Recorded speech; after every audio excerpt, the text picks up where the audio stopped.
All right, welcome to this episode of The Hubble. We are so lucky to have with us Christian Saß, and we're here today to talk about the prudential frameworks coming from the European Union and to unpack the European banking package.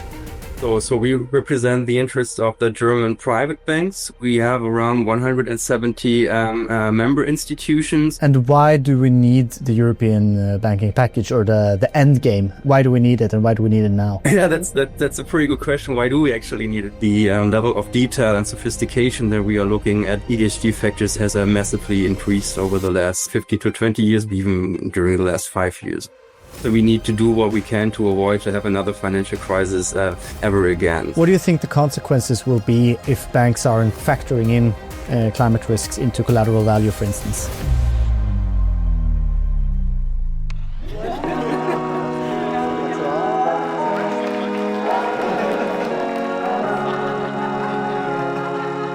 Christian, very nice to meet you and have you as a guest here on the Hubble. Yeah, hello Gustav, thank you for having me. It's a pleasure to be here.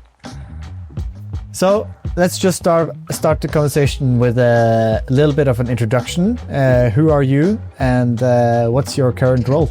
Yeah, so my name is Christian. I've been working here at the association since 2017. My current role is that I work in the team that deals with prudential regulation, and my focus area is capital requirements, which is pretty much at the heart of the banking package that we're going to talk about in a minute. And my background is that I studied economics before I joined the association. So what inspired you to get into prudential frameworks, capital requirements, and these type of things? Very good question. So I'd say I started to actively observe the political discussion and also the, let's say, more economic development during the financial crisis. So I remember them back in the day. It was the omnipresent topic. Everyone talked about the financial crisis, and so also the economic literature and so the scientific research, I think, focused quite a lot on these events in the aftermath. And I guess in a certain way that somehow influenced me, so I couldn't get around banking, capital requirements, resilience of the financial sector during my academic life, so to say. And then there was the opportunity to join the association, and I took it. Great. Nice. And could you also tell us a little bit about the Association of the German Banks? Yes, of course. So we represent the interests of the German private banks. We have around 170 member institutions, and we cover quite a variety of different sizes and business models. So we represent the largest banks in Germany, but also some of the very smallest ones. So for instance, some have less than 30 employees here and have a very regional focus, and business models vary also quite a lot. So we have these large universal banks. We have banks that focus more on asset management, and we also have a number of fintechs here and under our roof, so to say. And yeah, that's more or less what we do. Excellent. So let's just go on to the topic of the day, which is to unpack the European banking package. Let's just start off with talking about what is the European banking package. Yeah. So, predominantly, I'd say it's the transposition of the so-called Basel IV reform in the EU. So, we call it Basel IV, some call it Basel III, others call it Basel 3.2, others call it the Basel Endgame. So, I think internationally there are quite a number of different names for this last large reform that the Basel Committee did, and it's essentially the package that they published back in 2017, and that's, let's say, at the core of the so-called banking package. And then what the EU did is they took the opportunity and added some other aspects and regulations, so to say, on top of this Basel standard, which is in particular new and say more robust rules on governance arrangements, ESG, which we are of course going to talk about later on in this session, and there are some other aspects like market entrance requirements for firms from third countries, and a bit of qualitative requirements on risk management. So it's say all in all, quite a large package that touches different areas in the, let's say, realm of prudential regulation. Mm. And why do we need the European banking package, or the end game? Why do we need it, and why do we need it now? Yeah, that's a pretty good question. Why do we actually need it? So I think the regulator thinks we need it because it's still part of the answer to the global financial crisis. So after the crisis happened, and I'd always fully agree with that, we needed stricter regulations for banks because I think everybody would agree that we at all so we need to do what we can to avoid to have another financial crisis ever again. So there was a certain set of new regulations and standards, and this banking package, or the Basel IV as we call it, is the last piece of this post-crisis regulation, so to say. So indeed, the official title of this standard, this Basel standard, is finalising post-crisis reforms, and I think that summarizes it quite nicely. Mm.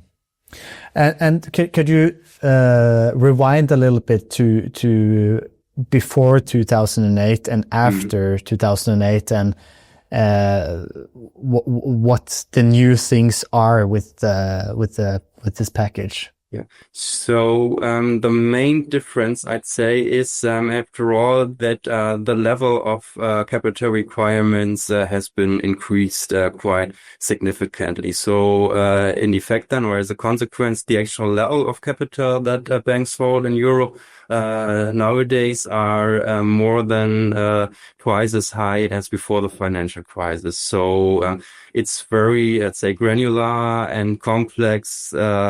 Are very granular and complex pieces of regulation, but usually the end effect is that the level of required capital increases, and that banks have stricter requirements in terms of risk management, corporate governance, compliance, and so on.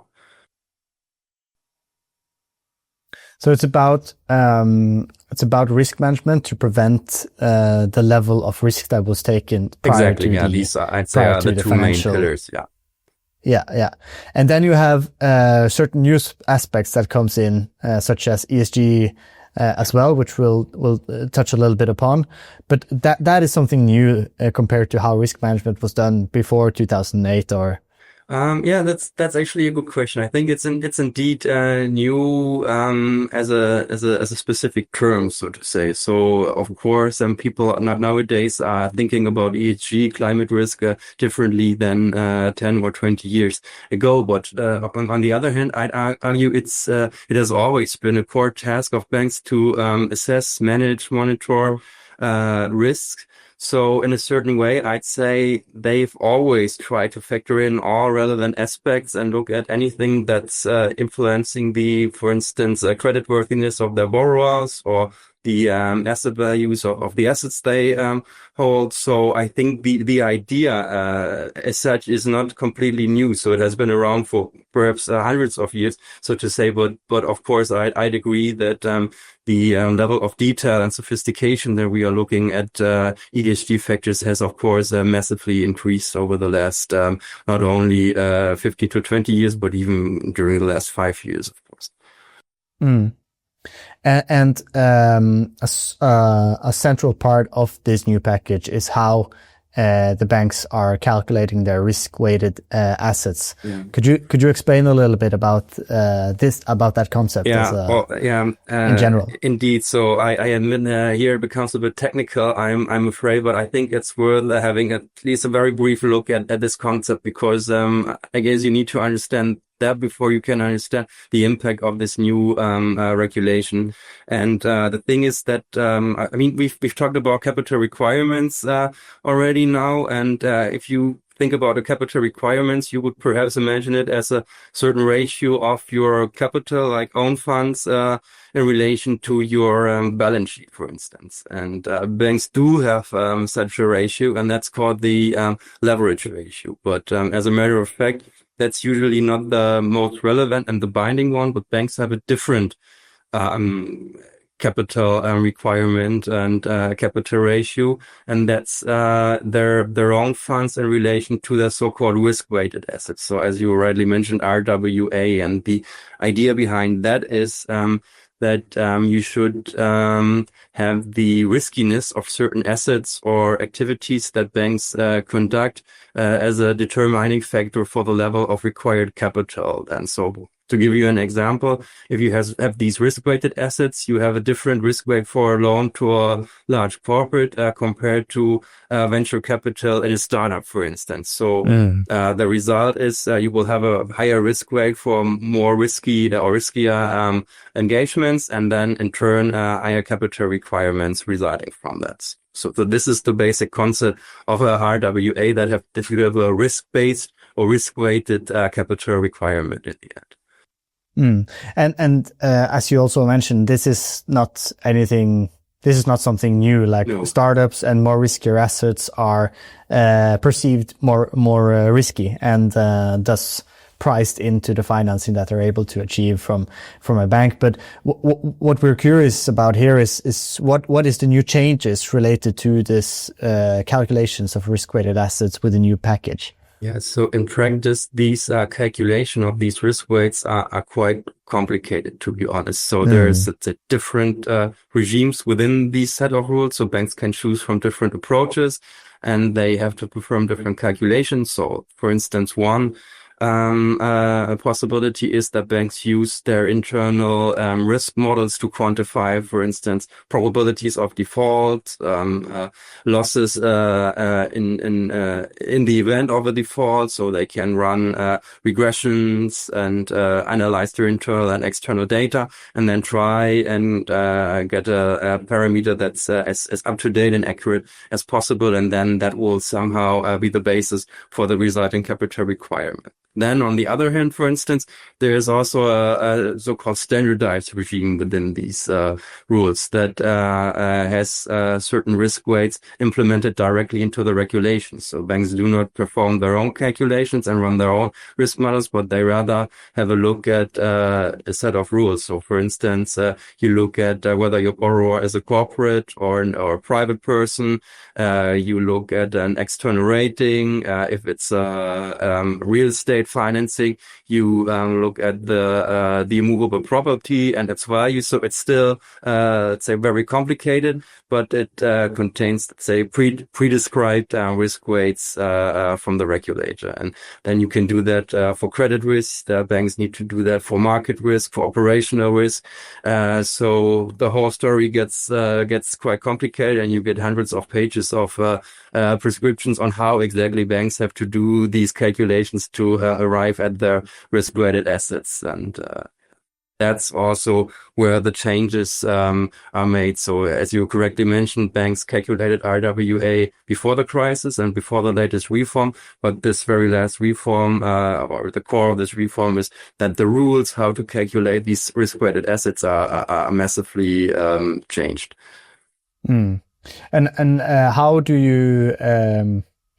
you or your members experience this big change, and are they well prepared for it, or what will the impacts be? Yeah, they are prepared, and I'd say there are two pillars, so to say. So the first pillar is the pure operational burden, so to say. So they had to, of course, implement the respective IT systems to make the new calculations, and to make sure they will do the respective reportings then to the supervisory authorities on time. So I think this is or has been very costly for banks to get the IT implementation ready for that. So this is one part, so to say. And then the other also very significant part is, again, the level of capital requirements. And what we've been observing or are seeing is that eventually this reform is going to lead to an increase in capital requirements, which will then, of course, in turn affect the lending capacity of banks and also their profitability. So for two reasons, it's really a game changer for banks, because the operative burden is or has been quite high, and the level of capital requirements is a very important factor to most banks. And with regards to the new capital requirements and that this may drastically increase, I guess that the output floor is a very central element of that part, and by many recognized as a game changer. Could you first start by just explaining what the output floor is? Indeed, it's I'd say the centerpiece of the reform, and that brings us back to what we've discussed a minute ago. So these different approaches or different regimes that banks can calculate their RWA under. So if you are a bank that calculates capital requirements or RWA based on internal models, you will so in the form of the output floor, have a lower bound based on standardized approaches. So you have to run both calculations in parallel. You calculate your RWA purely based on standardized pre-described risk banks, and then you do your, let's say, actual calculations based on your internal models. And then in the end, the output floor says pretty much, okay, your overall level of capital requirements cannot be below 72.5% of what the standardized risk weights would have prescribed. And so that means if your gap between the RWA you calculate based on standardized approaches and internal models is quite large, so to say, then you will have an increasing effect, because it needs to be at least 72.5% of standardized approaches. I have to say, once it is fully implemented, because it's now being gradually phased in the European regulation, so it will only reach the full level of 72.5% in 2030. So that's important to know as well, I admit. And why is this a game changer?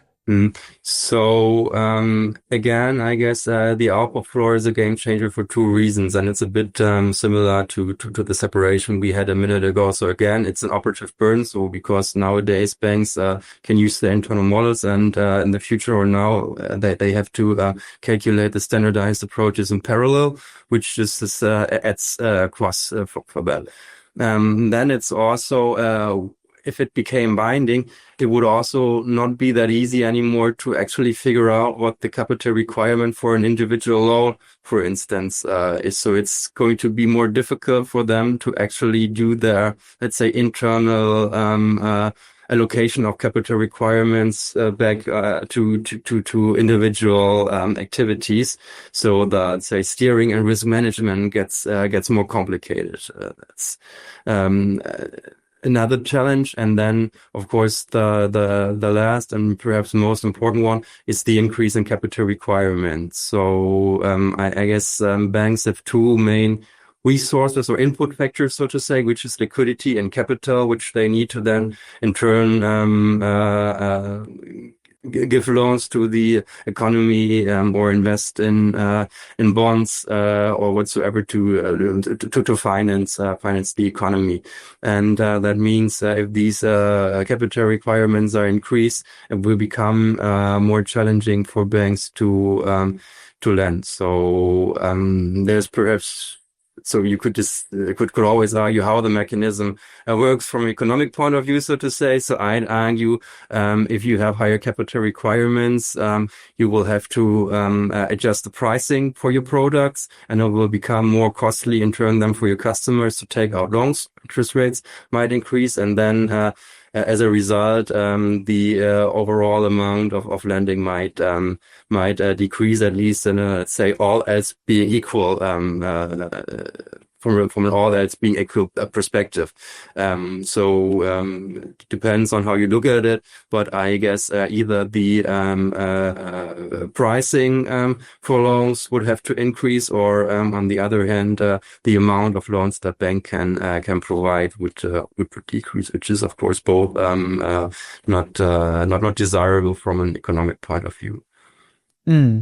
That may have some pretty large effects on GDP or the velocity in the economy in general, I guess. That could have impacts on GDP, but I say it's very hard to estimate, so to say, because of course GDP is influenced by a large number of other factors, and then really trying to isolate this impact on GDP is very difficult. And also it of course depends on the say economic the point within the economic cycle you're in. So it might have a different impact during boom times than, for instance, in recession times. So I think it's really hard to quantify this impact, but you are perfectly right. So the ultimate consequence is then that GDP will be lower than it could have been without this increase in capital requirements. Yeah. And I have just also one follow-up question, because you mentioned that irrelevant whether you use the standard model or whether you use your internal built risk models, you're either way imposed with an output floor, determining you will never be able to go below this output floor with regards to how much capital you can have internally, right? But doesn't that disreward the ones that have the least riskiest assets on their balance sheet, kind of? No, I think that's a very good point. So we always argue that this risk-based system is quite sensible, because indeed it creates useful incentives, because this connection between the level of risk and the level of capital requirements makes sense. So if you have a riskier asset, you are required to hold more capital, which so first, it will make sure that you have more capital to absorb losses because the risk is just higher, and then it will have an additional impact for banks to limit the amount of risk they take, because they know, and if they increase their risk, they have to pay for it, so to say, in terms of higher capital requirements. So indeed, if you have these have this output floor and it becomes binding, this connection is broken off, so to say, which is not necessarily beneficial from a, let's say, incentive and bank steering point of view. And what do your members think about these aspects? So I think for them, it has been a challenge to get their IT ready to make the calculations. And also, it has already been difficult for them in the past to prepare for that, because at least for the largest banks who are public companies, they are responsible to their shareholders, right? So, and usually your investors and your shareholders, they expect you to do preparations and get ready for such large reforms beforehand. So it's not like the reform was now switched live at the beginning of 2025, but that doesn't mean that banks have the possibility to wait until the end of 2024. No, I mean, they have to start much earlier, years before, because you cannot just increase your capital overnight. You cannot implement the IT systems. So I think it's in practice, it's quite a long journey, so to say, and it's also a challenge for them looking forward to plan their business models, to adjust their portfolios, to think about how to price their loans. And then an additional factor is that it's still not completely clear how exactly the let's say end version of the banking package is going to look like. So as mentioned earlier, for instance, this output floor, it's gradually phased in, and then there are there are a number of other so-called transitional arrangements. So where the regulator intentionally said, okay, we will have some say special measures or relief measures that shall lead to a dampening of the effect at least over time. So you will not have a cliff effect at the beginning of 2025, but capital requirements will increase gradually over time until 2033.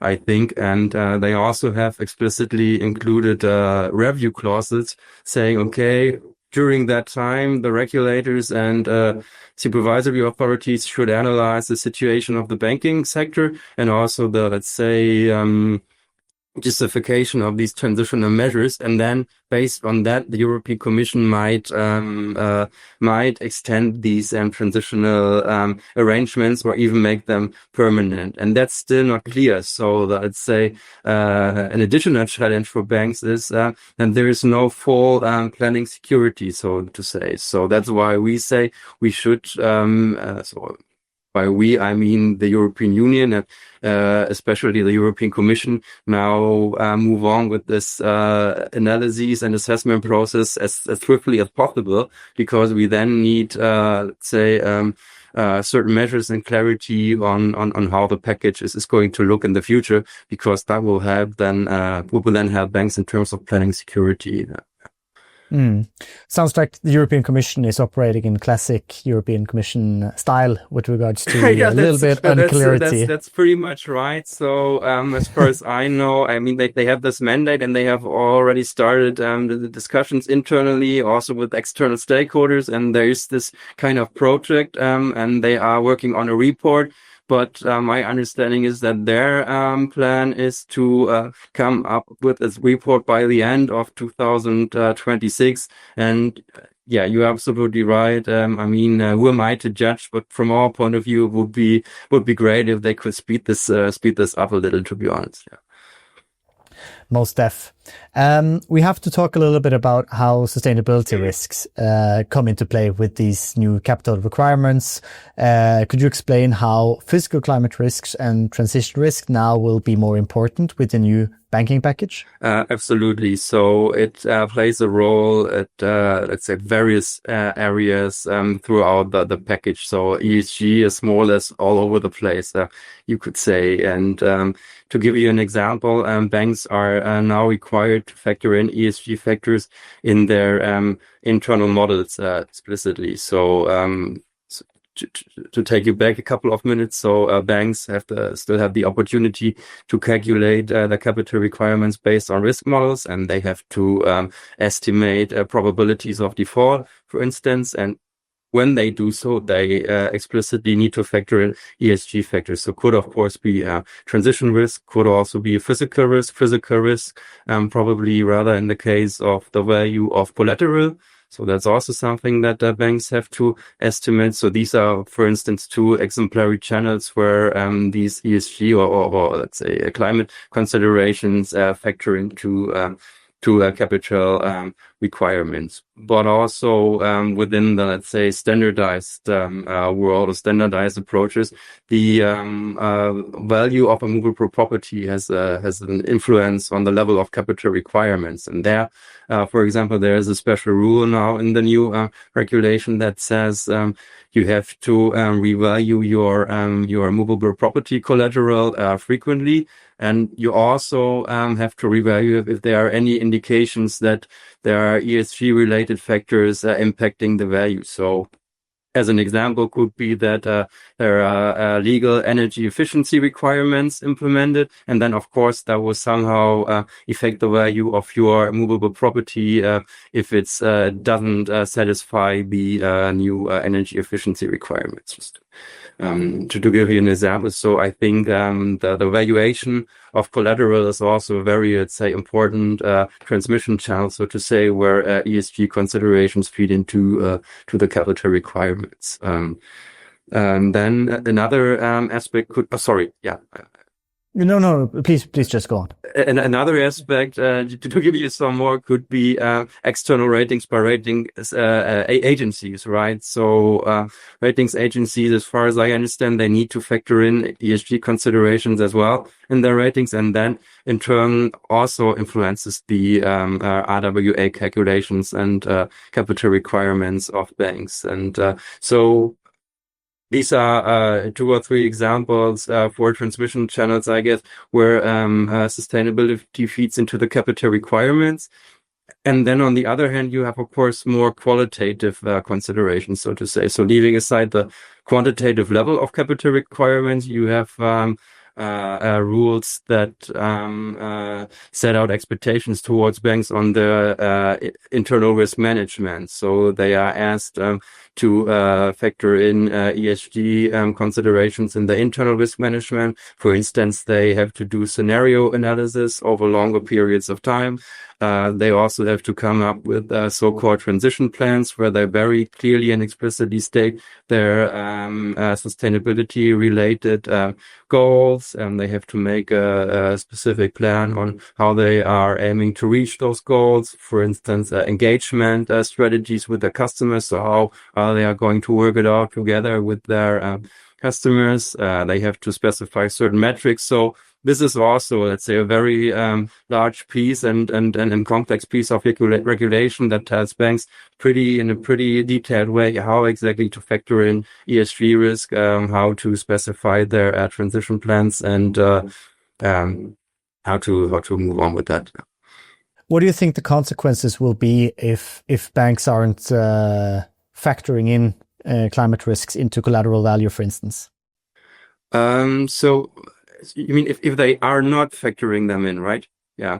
So I guess the main problem is going to be they might misestimate the actual level of risk, and perhaps indeed underestimate the level of risk, which could then at a certain point in time become an issue, because I think out of pure self-interest, you of course want to factor in all relevant risks to have a, say, as accurate as possible view on the risks we are taking. So if you are not factoring in relevant aspects, it might turn out badly, not next year, not the year after next year, but in the longer term, indeed, this that will be a problem. So I guess it's pretty clear that you need to include all relevant risks. But it doesn't mean that it's not still challenging, right? Because it's a availability of data, empirical observations is rather limited. So that's indeed the main challenge at this point. I think so. Everyone is